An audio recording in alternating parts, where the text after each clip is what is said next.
What's up, fight fans? We got episode 19, Glove Talk. We're back here with my No. today. Here to talk about UFC Fight Night, Strickland versus Magomedov, and then we're gonna get into UFC 290, Volkanovski versus Yair Rodriguez. It's the big one, man. It's almost here. It's coming. It's coming this Saturday. It's gonna get the year rolling for the UFC. All these big fights coming. And we got International Fight Week this the week. next pay per view is Poirier versus Gaethje. So we got a lot of shit to talk about. Early Christmas time. International Fight Week this week, man. A lot of stuff going on. It's good times. We live in good times right now. Getting into the early prelims of the fight night card, we have Alexander Romanov versus Blagoy Ivanov. Getting the decision win here, Romanov. This is like your typical heavyweight fight, but I think it was a little bit more technical and a little less sloppy than the usual heavyweight fight, which I enjoyed. It wasn't that exciting. Yeah. It wasn't crazy exciting, but it was a little bit more technical in terms of the stand up versus like the sloppy punches that we usually see in heavyweight in a fight night card. So, and this is where the heavyweight fights need to be starting to get in place. Start put them in the prelims. Stop putting them in the co-mains in the main card event spots. We want to see more. I don't know, high level. So yeah. No, it felt like a chess match. I love it. I feel like the European heavyweights definitely do carry a lot more technique than American heavyweights, if we're being honest. And these because for them, their backgrounds really do revolve around like sambo and all these arts that combine striking with grappling, and so you have to have a technical game to it, even that big. But yeah, Romanov did a really good job neutralizing Ivanov on the feet and getting him to the ground. He almost finished the fight at the end of the first round as well. That he was dominating him, and this is 14 versus 15. So it's not really a big thing in the rankings. Romanov keeps his ranking, but it's a good win nonetheless. And he made it look good.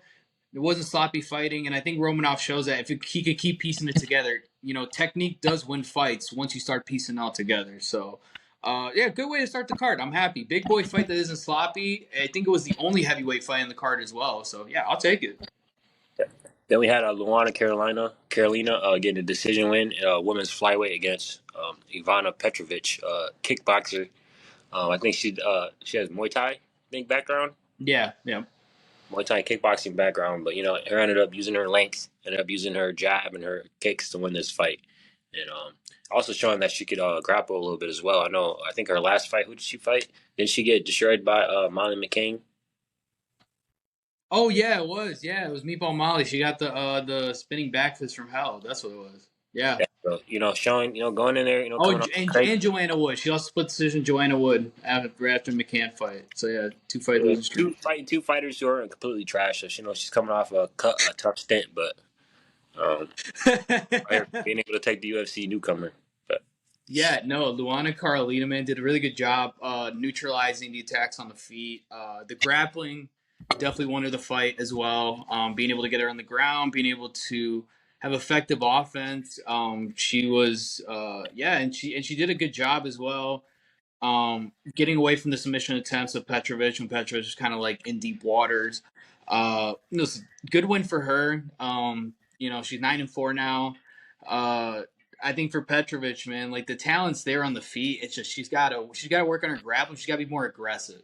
Definitely got to be a lot more aggressive. I feel like she was letting Luana kind of hit the more accurate shots and win the distance battle as well. And so, but yeah, no, good fight. I'm not complaining. It wasn't a bad fight. Yeah, good fight. Yeah, no, what I've seen a lot of this card is just the effectiveness of having a good wizard. Mm-hmm. And being able to stop, takedowns off a good wizard and stuff like that. So, and I think the wizard is super underrated. I think the commentators need to bring it up. I mean, they talk about it a lot, but yeah, but they don't explain the importance of it. Like, obviously, when you're like fighting up against the cage, like hand placement and your hips is very important. But if you can fight the underhooks with your arm, right, and have that wizard, it really does change the game, because at the end of the day, fighting up against a cage is a game of you're trying to shift people's weights. You're trying to get in a position where it's a game of balance. It's chess, really. One wrong move, you're either catching an elbow or you're the one getting hip toss or one thing or another. That wizard is kind of the great equalizer where, let's say I get your back, Devon, up against the cage, right? If you got a wizard in, you have it where you're kind of halfway turned, and it stops me from being able to complete a takedown while also giving you that 50-50 of being able to flip it back over and you being the one in the dominant position against the cage. And so I think that like you said, definitely needs to get explained more in MMA, the importance of it. And you saw a lot of it on this card, including the next fight we're going to talk about, Guram Kutateladze fighting against Charles Oliveira's teammate Elvis Brenner. When they had the grappling exchanges, Elvis Brenner saving grace during takedown attempts, even though he did sprawl, was also on the cage having the wizard and being able to play with that and find an advantage against a guy in Kutateladze who, dog, those tomahawk elbows were that dude was crazy, man. And it was a good fight. It was fight of the night, 100%. But I love Elvis Brenner, bro. I want to see more of him. He's a dog. He stays calm. He takes punches. He doesn't care, and he just like he's so good in every area as well. I was very surprised. Yeah, and then so talking about the fight, we had a lightweight fight at Garam Kutateladze versus Elvis Brenner. Elvis Brenner fighting out of Charles Oliveira's camp, shoot the box. Shoot the Um, box. those guys known for being scrappers, when they train, scrappers in the fight as well. And Elvis Brenner was able to weather the storm here. He looked like he was going to get finished early on, but he was able to weather the storm. And then Garam just seemed like he tired out. So, he needs to go back in the gym, work on his cardio, maybe work on throwing, taking away a little bit less power in his punches and adding a little bit more volume with that. Because, he was throwing, fight-ending punches almost every throw, which probably ended up hurting him at the end of the fight.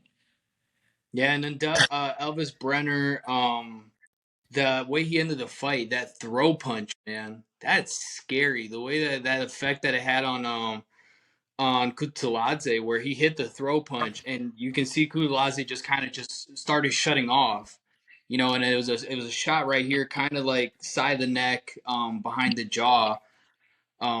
No, man, great fight though. Elvis Brenner, that cut he got on that elbow, they ended up having to stitch it up. It was a 2-inch cut on his head, and he's a dog, bro. These are shoot the box guys, man. He reminds me a lot of Charles in a way, where it's like they're good in every area. They're great on the ground, especially, but more than anything, they're there for a fight. They always are moving forward. They don't really seem to get hurt much either, even when they do get knocked down. And I'm not gonna lie, the blood and the blonde hair look kind of sick, bro. He kind of looked like Davison Figueiredo at some point in the fight. I mean, there's a Um, couple of other MMA fighters who got the blonde, Dan Hooker. yeah, Look, I forgot who else I seen on Twitter. but Motherfuckers out here even with Twitter limits and shit. even Elvis Brenner was talking about after the fight, he wants to fight Paddy Pimblett in Brazil. I think that's a good fight for him to take. I think he would kill Paddy Pimblett, for being honest. And in Brazil, it would look good for him. Listen, he's young. He's what, 25, 15-3. Beat a guy in Kutateladze who is a very good fighter, trains with Hamzat. Bro was doing rubber guards on the ground, doing Eddie Bravo rubber guards. Like, he's good, man. And it's a good win. And it looked good. Fight of the night as well. No, seriously, man. Elvis Brenner, man, shoot the box. Shoot the box is definitely doing something. And I wish this fight would have been higher, but yeah, no, good fight, good fight. Can't wait to see what Elvis Brenner does in the UFC. Then we had Carol Rosa again, the split decision over Yana Santos. Yana Santos is the wife of Thiago Santos, who just caught popped for the PEDs. And So wasn't in the corner. yeah, so she was probably on something though. Nah, but Carol Rosa here, I think she got the win here, showing a more well-rounded mixed martial arts game. But I feel like she should have probably dominated this fight more. Yana Santos doesn't really impress me too much anywhere. Mm-hmm. I think her name just carries her, really. Mm-hmm. Barroso, work on trying to get finishes because you got the number 9 ranking, and these girls out here fighting are not that good. So you gotta make Yeah, Barbara out here getting finishes over Amanda Ribas. You gotta get some you gotta get a finish. yeah. For Carol Hosa, she took this fight in short notice. Filled in. They fought at featherweight, which I think is what was the difference, because Hosa is the bigger woman. And I think that definitely made a difference in the power that was behind the shots, because you could tell, like, I'm not saying Yana wasn't landing, but Carol Host, especially at the end of the fight, was landing the harder shots, was getting more damage, right? And was definitely, I think, chasing more of the offense than Yana Santos was. And I think for Yana Santos, like, she's a good striker. She's not an aggressive striker, if that makes sense. And that's what ended up in my opinion, losing her the fight is the fact that she wasn't aggressive enough with her striking, trying to chase a finish. I think Yana Santos, the talent's there, but once she feels someone's power, she kind of starts like playing on the back foot almost. And I think, like you said, her name has kind of carried her a bit too much. We saw what happened when she fights top level women in the UFC, like Holly Holm, when she got dominated by Holly Holm.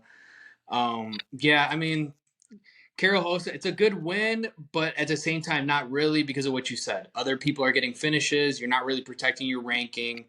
And a win against Yana Santos doesn't really do anything for you at 135, you know? So, yeah, but still, a win's a win. She definitely won the fight. The judges got it right for the most part. That 29-28 for Yana Santos, I don't know how to feel about that. I think it was pretty clear 2-1 for Hosa, but yeah, no, it is what it is. Then we had the featherweight fight between Joe Anderson Brito versus Weston Wilson. Joe Anderson just going out there with aggression and power and ended up, finishing the guy who trains with Wonder Boy. But it seemed like he had no kickboxing. It seemed like he wanted to grapple, and even his grappling wasn't always the best. So good win out of Joe Anderson Brito. He shows that he's a powerhouse in the featherweight, and he can get finishes. He wants Dan Ige. He's Dan Ige. Yeah, I Dan think Ige. D on Twitter doesn't even know him. He's like, why does this guy hate me so much? No, Weston Wilson. You know who he reminds me of? Remember Jordan Wright, the guy that fought Joaquin Buckley? And yeah, that guy reminds me of him. Those guys that try to do the karate style like Wonder Boy, but they're not Wonder Boy. I think that's what killed Weston Wilson. I'm not saying he's not a good karate practitioner, right? But the problem with karate in MMA is the fact that your guard is so low. If you can't move side to side like Wonder Boy does, right? And have that head movement to keep your head off the center line, you're going to get caught like he did. And he did a good job recovering. He almost had the knee bar. And good on Joanderson Brito, did the right thing, put his foot up against the back, tried to slide out, right? And then when he did that, the shots he was landing on the ground, man, oh my gosh, reminded me of like Kevin Holland against Jacare. Like just out of nowhere, just destroyed him. Had him out cold. Joe Anderson Brito, man, he's a big featherweight. I would love to see him and Dan Ige fight. That would be a great fight. For Weston Wilson, man, listen, it's his debut. It was his debut. Um, the guy is a software company owner, got some wins, whatever. I just think it was too much for him. And listen, all credit to him. He went in there. He did his best. He didn't look horrible, but he just got outmatched, man. Joe Anderson Brito, dude, he impressed me. He's got power in his hands. He's got good grappling as well. He's very calm under pressure. And I like the energy. I like the fire. Him flipping off Dan Ige and calling him out and stuff, man. This guy, he's gonna be fun at featherweight. I'm not even gonna try to pronounce this guy's name. Rinat Fakhretdinov. All I need to know is Kevin Lee got voted. He's gonna get cut. He looked trash. He looked trash. Even if he fought in Bellator, he probably get voted. If he fought on PFL, he'll probably get voted. If he fought on Bare He fought Knuckle, in Habib's promotion, Eagle FC. Yeah. yeah. If he fights in any, he'll just get voted. Let's just be Okay. honest. Can we be brutally honest, right? The viewers, you and me, about what we saw last night. Kevin Lee looked like he did not belong in an octagon last night. He looked lost even before he got choked. Brother, bro. Like, like brother, the way this man was moving, the way he was throwing punches, like even that sequence when Fakhretdinov knocked him down, bro. Did you see how slow Kevin Lee was like throwing the punch before he got like? He didn't look like he belonged in there. The 2 knee braces is also not a good sign as well when a guy has to do that. And then to get choked out without an Artman and the guillotine in the middle of trying to take a guy down instead of Could have fighting the died. guillotine. Could have died. He could have died. And at the end of the day, listen, Herb Dean couldn't do anything about that because it looked like he was still conscious because he was holding the takedown. That's on Kevin Lee, though. If you're stuck in a guillotine, you're automatically got to go fight the hands. You can't be trying to still power a takedown, right? But Rinat Fakhretdinov, man, 20 straight wins. He looked good last night. And yes, even though Kevin Lee, His jab was sneaky. so bro, that kick, that body kick he threw, he just like launched Kevin Lee, bro, and then the leg kick, he just kicked his leg out. I'm sitting there like, this guy is like mean, bro. He's got some power behind it. He's got good technique with it. And I loved more than anything, as washed as Kevin Lee is, right? Which is not a discredit to Fakhretdinov. He has to fight whoever's in front of him. Fakhretdinov, from the moment the fight started, was chasing the finish, right? In a smart way, but was chasing the finish. I love to see that. I love to see a guy that goes in there and says, all right, I can finish this fight. Let's make this my game, right? And I think for Kevin Lee, I know the UFC's always had a soft spot for him. They've been pushing him for years. Even when he left, you knew he would come back eventually. It's time to have a good talk with Kevin Lee. The tattoo on the back of the head's horrible, bro. You look washed. You fought an Eagle FC with Habib against Diego Sanchez of all people. It's time to stop, brother. You have your health still intact, right? You're 30 years old. You got choked unconscious, man. You can't be taking these hits Come anymore. on, bro. You got paid in Bitcoin, bro. You should be good, bro. You should be chill. Bro, hey, listen. You can get on your brother's TikTok, start reviewing food, bro. Make good money off that. His brother's probably making more than him right now, for being honest, bro. Like, it's time to stop, Kevin Lee. If for your own good, bro. You're 30 years old. You gave us some great fights. I appreciate you fighting through a staph infection with Tony Ferguson. You dissing Michael Chiesa's mom was one of the funniest press conference moments of all time. But we realize that you're not Conor McGregor like you tried to be. You can't strike, even though the Gregor Gillespie knockout or whatever. And I'll be honest with you, bro. You just don't look like you belong fighting anymore. Go do personal fitness. Go train people, right? You got a good body, bro. You lift weights. All right, go do that. Fighting's not for you anymore, brother. And listen, Kevin Lehman, I had a soft spot for him when he was coming up. But Rinat Fakhretdino's the truth, bro. And we definitely saw that. And at welterweight, let's be honest, he looks big, bro. He looks big for a welterweight. So, yeah, good Yeah, fight. the added weight for Kevin Lee made him probably feel a little slower. Fighting up heavier. I feel like he needs to go. If he wants to fight, he's got to go lower. He's got to go 55. That was his biggest gripe, though, when he was in the UFC in his first run, was the fact that he couldn't make 155, Hey, and is what it is. He he can't was fight. he was one of those guys that pushed heavily for the 165 weight class back in like 2016, 2017, right? And then when him and Tony fought, Tony Ferguson, he caught staph infection on his chest, and he fought with it on his chest, right? And he caught that during his weight cut. Like, for Kevin Lee, man, 170 is not the weight for him, right?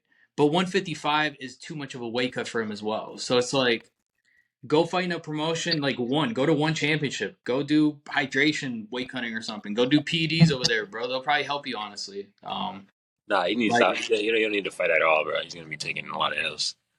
yeah. Well, So you're right. Again, the brick tattoo on the back of the head's a big enough L before he got choked unconscious last night. But anyway, we had a middleweight bout between Bruno Ferreira versus Sultan Rezabioff. Rezabioff, catching the calf kick and then laying that straight jab and just knocking him out.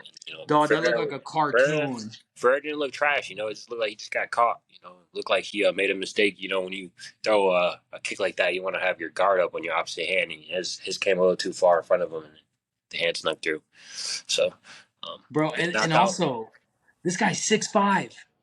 He's 6'5", bro. Yeah, 6'5" middleweight, and he has like 40 wins before the age of 30. I think he's like 28. So, Bro, this guy might be it. I'm not gonna lie. He's 6'5". He looks like he makes 185 comfortably, so the weight won't be a problem, right? But he's strong. He literally grabbed a kick and just like out of a cartoon just punched Bruno Ferreira into the ground.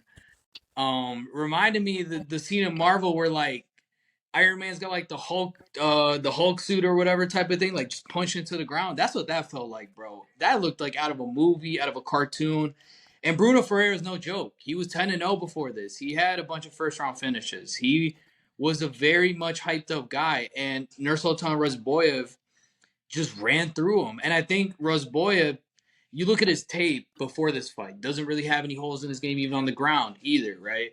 This guy is 6'5". If he can rattle off some wins, there's a lot of interesting fights you can make at middleweight with this guy, right? Maybe like eventually, imagine him against like a Sean Strickland, right?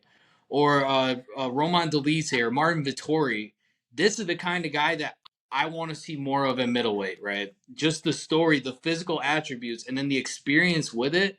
This guy's good, man. And then we had the lightweight fight. We had Ismail Bonfim versus Banu Saint Denis. Though them the military guys, bro, they always get it done. You know, he was able to.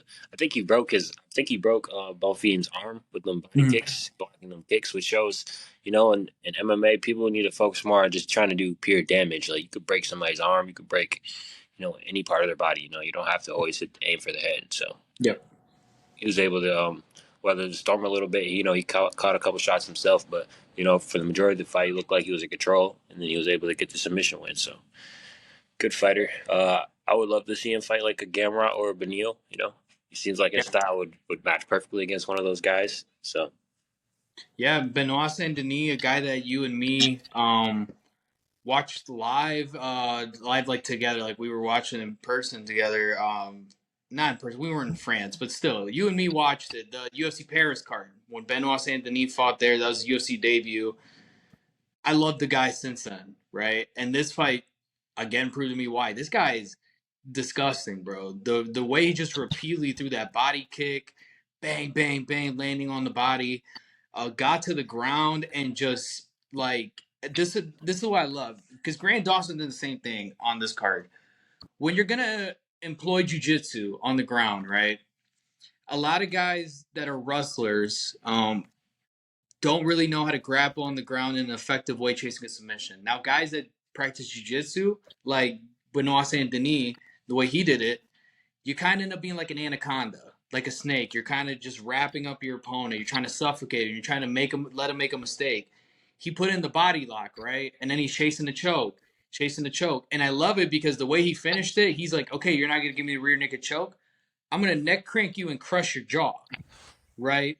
And the way he did that, man, was like boom. I thought Bonfim's jaw was gonna like break, honestly, with how hard he was squeezing. Benoit Saint Denis looks so good, man. Doesn't really look like he has many holes in his game. Can definitely take a punch as well.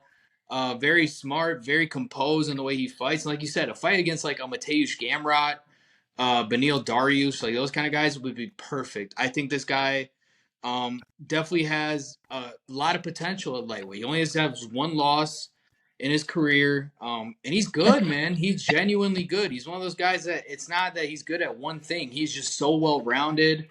Good physical build, good cardio, good everything. Definitely one of those guys that you definitely can see there are fights to make for him at lightweight, and he just keeps winning. You know, that's the most important part in this game. You keep winning, you keep getting the fights that you want. You know.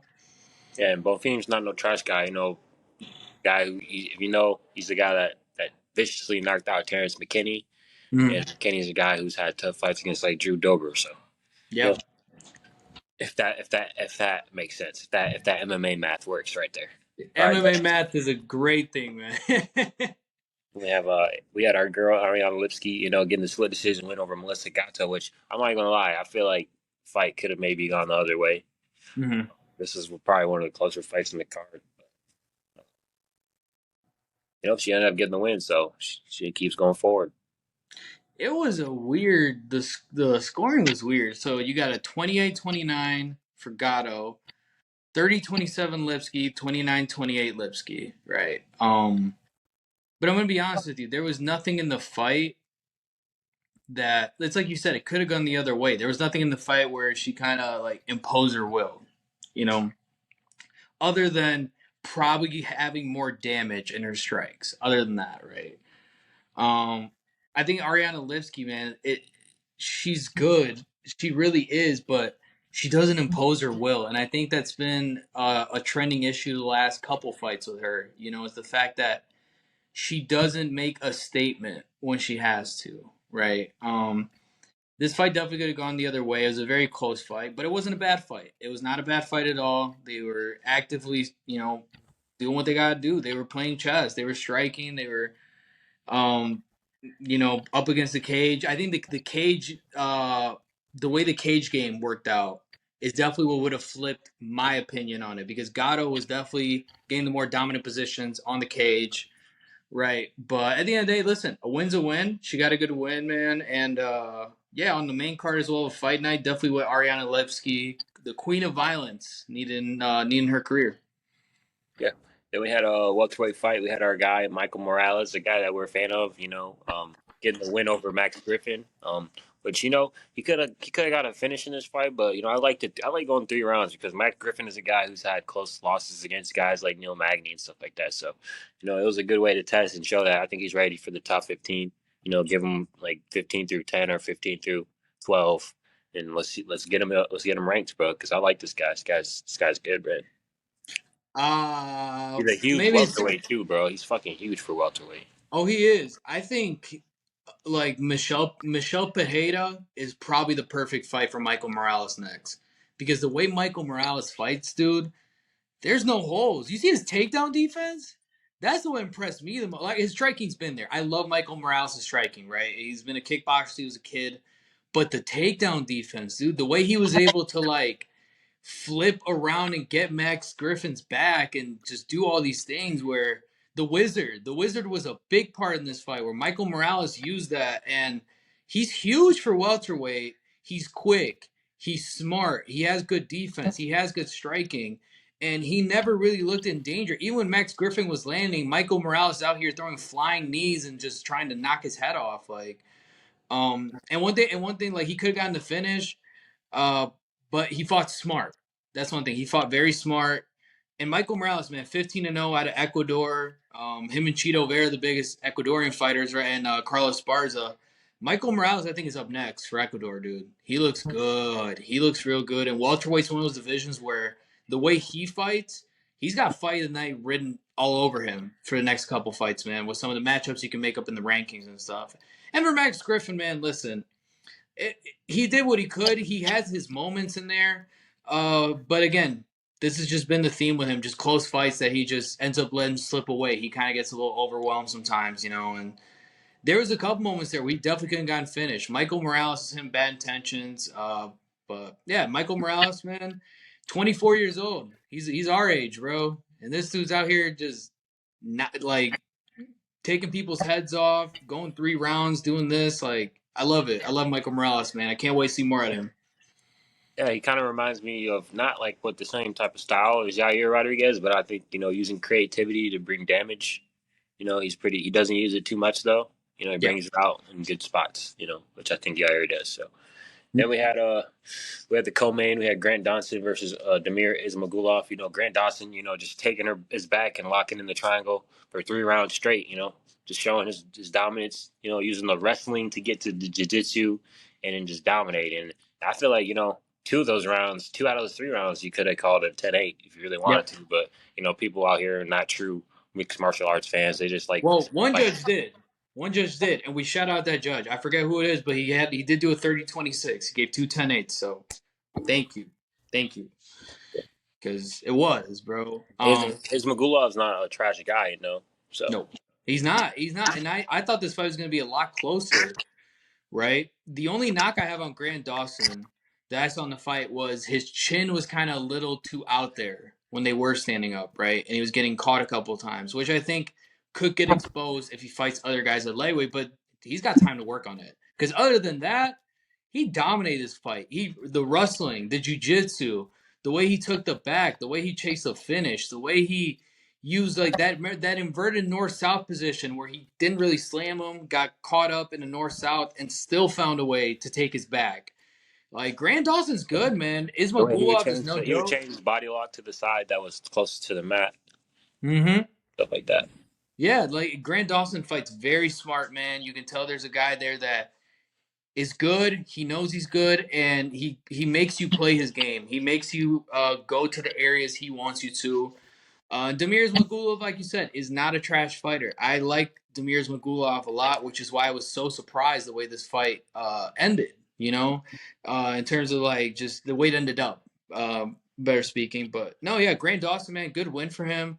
A lot of fights you can make for him at lightweight. He's definitely going to make some noise. He's definitely got, the UFC's stamp of approval of moving up the rankings and stuff. So I'm excited to see what Grant Dawson can do, man. Then we had the main event. We had Sean Strickland, the American, out here destroying the fake German Abus Magomedov. I think he's a Dagestani. But Yeah. we'll say he's German just for the purpose of this. Ended up getting the finish here. I thought it could have been a decision win, but ends up finishing the guy. Second round gets him out of there after losing the first round. A boost hurt him a little bit with some body kicks and almost caught him with like a head kick.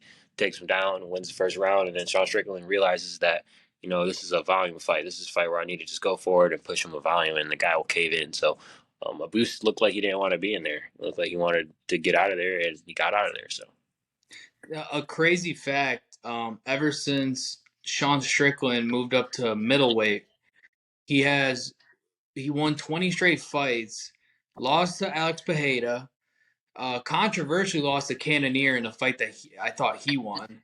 And that's it. That's his only losses since he's moved to middleweight. The guy is insane. And the thing is, the way he fights from an MMA perspective makes no sense. It doesn't make any sense. And he pulls yeah, it off. And yeah, that's what's great about it. He takes leg kicks and doesn't check them. He fights with his chin up and has a Philly shell style, right, with his hands like this. And the man has won the best strike defense rating in the middleweights in the UFC, right? And he's also doing this and winning fight after fight after fight. Like Imavov, a fight that he was an underdog in, won by decision, right? And did a dominant job doing it. This fight, Magomedov was catching him in the first round. I don't think Sean was ever in danger. Even when he took it, like when Magomedov took his back, you could tell that Sean Strickland was kind of just like, eh. And like the best part about the second round, in my opinion, was Sean let him show all his moves, right? And then the second round, Sean Strickland started playing his game, jabbing him and putting up against the cage. All right, put you up against the cage, right? From here, I can either lean back to avoid a strike, or I can put my offense in, get out of the way. Put my offense in, get out of the way. This Philly shell style, it might work, bro. Sean Strickland's kind of yeah. I showing me mean, it when you're works. training with Alex Pereira, you get to sharpen it a little bit, because you got a guy who's one of the best knockout guys. So you train with him with your Yep. Philly style. You get to learn what areas you're weak in, what areas it doesn't work in. And he was smart. He would get him hurt against the cage. He would kind of unleash a little bit, and then he would stop and see if he would try to answer with anything dangerous. And then when he gets him to shell up again, he would unleash again. So Yeah, and the thing for Sean Strickland, it kind of he fights in like a snowball kind of way. Like I saw this in the Imavov fight where he takes damage, like he takes kicks, right? And then once one jab goes, there's 4, 5, 6, 7, 8 strikes behind it, goes back. 1, 2, 3, and like, bro, the way he fights, like, I like it, man. And Sean Strickland's, I'm not gonna lie, Sean Strickland's press conferences leading are the up to best. this fight, after the fight, uh, listen, people may not agree with what he says or whatever, right? But you I gotta agree admit, with the guy. everything he says. I agree with every last thing he says. I Women, do too. I do everything. too. I do too. The guy's fun, man. The guy is fun. I love it. And he didn't have to take this fight. He definitely does have a point. The UFC definitely does owe him one. I think him fighting the loser of Whitaker and Duplessis is the best move. If we're being honest. Or fighting Cannonier again. But I think him calling for a title shot, it won't happen next because obviously Whitaker Duplessis is next. But Sean Strickland's making a good case for it, bro. He Oh, took the he's definitely Imavov. next after that one. Yeah. Who else? I He mean, took Jared Imavov. Cannonier. He And took all the that. Imavov fight. He took the Magomedov fight, which you didn't have to take either. A number 7 guy fighting an unranked guy, right? That the UFC was trying to push. And the Cannonier fight, let's be honest, he didn't lose that fight. Yeah, no, Sean Strickland. And the thing is, a guy like Sean Strickland, you haven't seen a guy like that fight Izzy. A guy that's so unorthodox, because Izzy fights unorthodox in a I mean, way. Izzy will probably destroy him. Let's be honest. But I mean, Yeah, he but could that's bring it. some wrestling, maybe. But that's the thing. Izzy versus Strickland, like that fight would probably go 5 rounds, right? Izzy, like most likely would win, but Sean Strickland would make it interesting because Sean Strickland won. The only guy to knock him out as a middleweight is Alex Pereira, and let's be honest, Alex Pereira knocks out just about anybody walking the face of the earth right now, right? So I don't blame him for that. Other than that, Sean Strickland takes punches like for fun, bro. When they do land, he's so good at avoiding them, and he fights you so unorthodox. He makes you feel comfortable, right, with the leg kicks because you know you can kick his legs and he won't check him. You know you can kick his body and he won't check it, right? But then for some reason, the way he lands, right, one thing I loved and I noticed as well was he wasn't throwing all his power behind his shots, right? And then the moment the fight got to the ground, he just started wailing on Magomedov, a fighter that can learn to balance the power in their shots and control it, right? To not give 100% on every shot, to maybe give a 10% or a 70 or a 10. Those are the kind of fighters. He's 32 years old. He's 32 fights into his career. He's putting it all together at the perfect time at middleweight, right? Give him one more fight, I think, whether it's Cannonier, Vittori, Duplessis, Whitaker, whatever, right? Once he wins that fight, because he probably will, other than Whitaker, if I'm being honest, Izzy. Have him fight Izzy, man. Unless Izzy, goes up to 205 again, because you never know with Adesanya. But yeah, still, good fight. And then on the next card we have is the big one. You have UFC 290. We got Volk versus Yair Rodriguez. We got Brandon Moreno versus Alexandre Pantoja. The third fight. We have Rob Whitaker versus Duplessis, and then Jalen Turner. They remade the Jalen Turner versus Dan Hooker, and then we get to see Bo Nickel versus Tresean Gore. So Yeah. pretty good main card. Very high level stuff here. I wish Sean Brady didn't get hurt because I would love to see Yeah. We lost Sean Brady for this card. Sean Brady, dude, it was. I don't know if you saw the pictures and saw the story, but basically, he he basically got a form of like I think it was staph or whatever on his elbow. It grew into like a bursitis sac, and then it burst, and it's just his whole elbow's just like swollen up now or whatever. That sucks, man. Because Sean Brady's, this is the second fight he's had to pull out due to injury. The guy's good. I got sauce off for him. Daniel Gracie guy, man, but he's just good. And Dilla Maddalena would have been a great fight as well to make. Yeah, that Jack Maddalena at Dilla Maddalena for now is still on the card. They have not announced a replacement yet. I forgot who it was on this current card, the one that we're talking about. Somebody said that it was one of the fights that finished quick, and they said that Fakhretdinov. It was Fakhretdinov. Yeah, somebody said the people there's some rumor on Twitter going around that Fakhretdinov, because the fight with Kevin Lee was so quick, might take the Jack Dilla Maddalena fight next week. and that would be a better fight. Sleeper fight for this card, I think might sleeper main fight of the night, that Victor Petrino versus Marcin Prachnio. Mm-hmm. I think that fight's a sleeper fight. I think that fight might. Then we got my man Jimmy Crute. I mean, he used to be my guy before he cut his hair. I don't know. Ever since he cut his hair, my man Jimmy Crute hasn't been looking so good. But I still rock with you, Jimmy Crute. I don't know how to feel about the Robbie Lawler Nico Price fight, if I'm being honest. Yeah, my coworker goes to church with Nico, and he says he's a nice guy. So I'm not gonna talk shit about him. But, No. And listen, I'm not saying Nico's not a nice guy. It's just I love Robbie Lawler to death. I really do. But after the Barberena fight, it's this is probably, time. it's probably his last year fighting.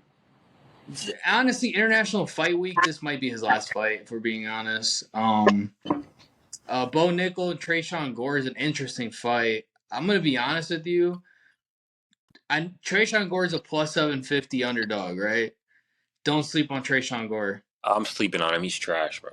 He might be, but if he can keep the fight standing, don't sleep on Tresean Gore. And I love Bo Nickel to death. But that was the one takeaway I had from the Jamie Pickett fight. The way he threw that kick. Oh, Tresean Gore got faded by Brian Battle. I'm good, bro. I got Bo Nickel. I got Bo Nickel. I love Bo Nickel, though. I want him to win the fight. Dricus Duplessis versus Robert Whitaker right before the co-main event. Baptism. Dude, I'm sorry. Dricus Duplessis' gas tank is about the equivalent of a Hummer H2 in 2005. We're being honest. He did get the nose surgery now, so it was the nose. It was his nose. He couldn't breathe through his nostrils. All right, here's the problem with the nose thing, right? Justin Gaethje hasn't fixed his nose. Do you see Justin Gaethje gassing? Actually, he fixed it for the physique fight. Yeah, for the physique fight, but before that, did you see Justin Gaethje get gas? No. Seen his lights though. And Dricus Duplessis, it's not like he gets gas in the third round. This guy's done after like the first 2 minutes. Like, And against a guy like Robert Whittaker, guess what? You're not taking him down. You're not outstriking him. And Robert Whittaker can go 5 rounds for days, right? Robert Whittaker takes punches from Israel Adesanya and still keeps going, right? Takes punches from Yoel Romero and keeps going. Like, Robert Whittaker is a dog. I love Robert Whittaker. But yeah, baptism.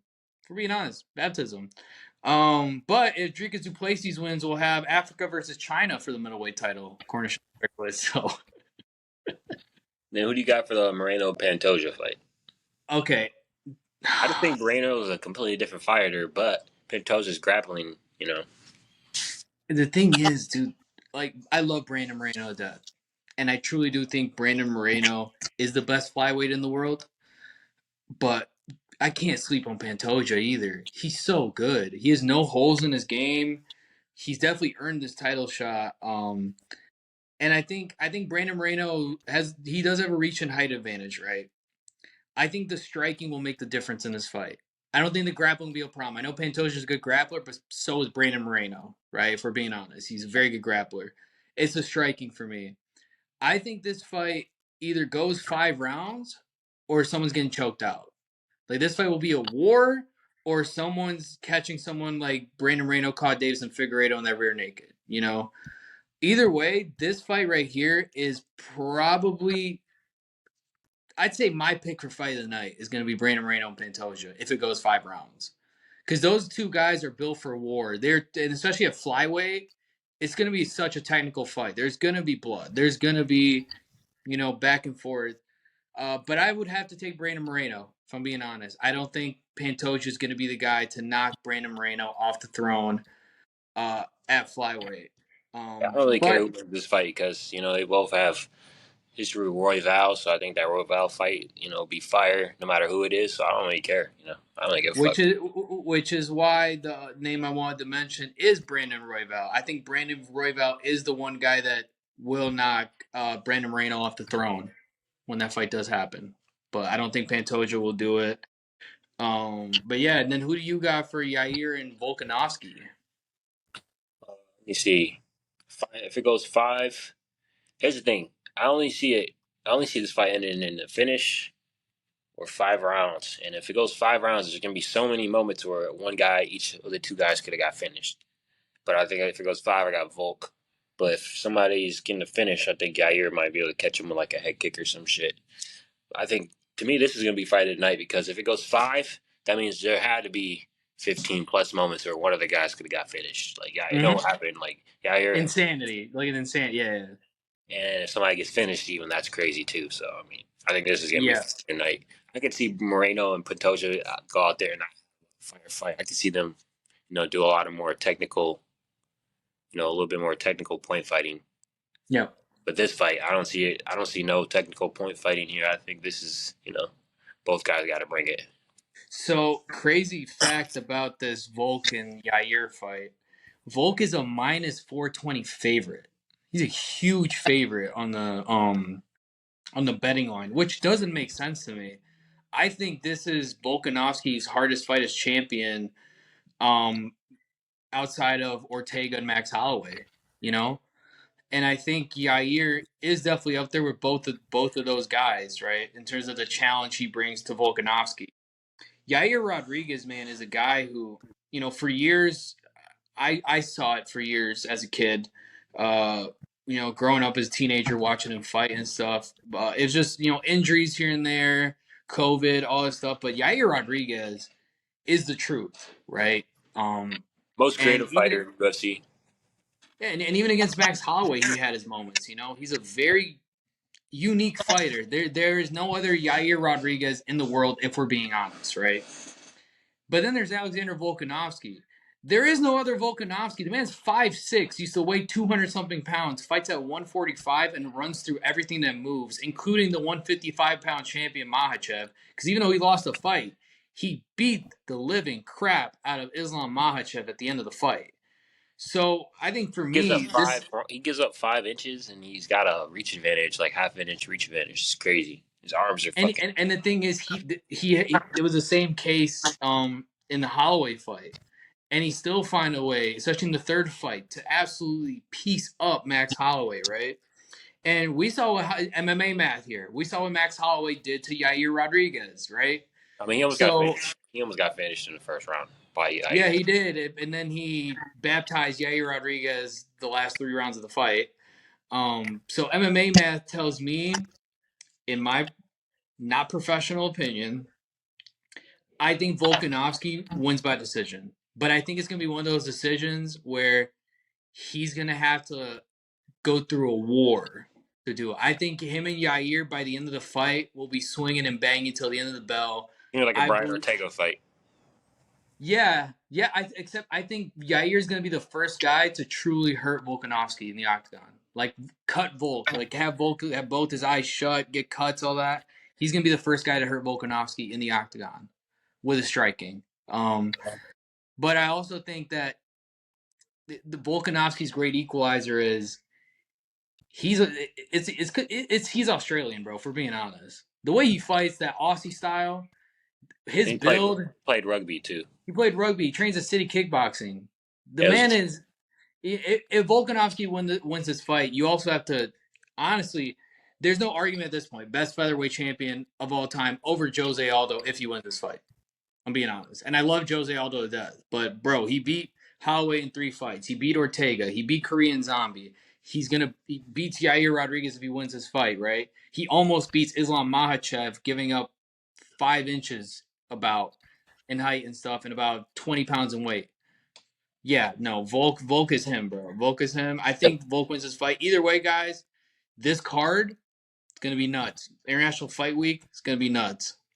yeah. And then last thing I want to talk about here in this episode is Henry Cejudo pulling out of his fight versus Chito Vera, UFC 292. So I'm thinking, do you think that Peter Yan should fill in right there and do the Chito Vera versus Peter Yan short notice fight, Got to. or do you think they should just wait for Henry versus Chito? No, they can't wait for Henry versus Cheeto for being realistic. Cheeto is a very active fighter, and Henry's going to take about 6 months to recover after surgery, right? According to Henry Cejudo, he said a couple months, right? Which is probably going to be 6. I think Piotr Yan has to do the deed, and I think it makes sense. Piotr Yan is on a big losing streak, right? He needs a name to beat to I don't even think just stay relevant, but stay in the UFC. We're being honest, losing streaks don't just knock guys out of the rankings, right? They'll knock you out of the UFC completely. Cheeto's a great fight to make for both guys. I think both guys fight in a way that makes for a good fight. It's the fight to make. And listen, 292 is far enough out where Piotr Yan will get enough of what's close enough to a full training camp, you know? But yeah, it was crazy because Henry Cejudo messed up his shoulder doing a fight breakdown. I don't know if you saw that video. That's what people said, but I don't believe it. He probably just tweaked it. Either way, it sucks though. I really would love to see this fight with Henry and Cheeto. And I asked the question: does Henry even come back after this? Yeah, he definitely does. He's ego invested now. He's a L to Aljamain. You gotta go revenge that.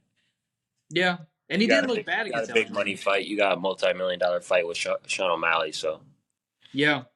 And then other news in MMA. Oh, go over to Share talking about Alex Pereira, how he's happy that he's up at light heavyweight. Alex Pereira is at 230 pounds at 8% body fat right now. I'm sorry, I love Jamal. Bro, and I love Jamal. I think he's gonna be. I think he has a chance to beat Yuri. I believe it, right? But bro, Alex Pereira is built like Iron Man right now. I'm more scared Oh of my, you. I'm more scared of Jamal fighting Yuri than Alex Pereira. To be honest, really, really. yeah, I gotta see him at 205 first. Well, if he's at 230 pounds, 8% body fat, right? The thing is with the knockout against that Izzy had on him, when a guy cuts a bunch of weight, it sucks the water out of your brain. You're more liable to get knocked out, right?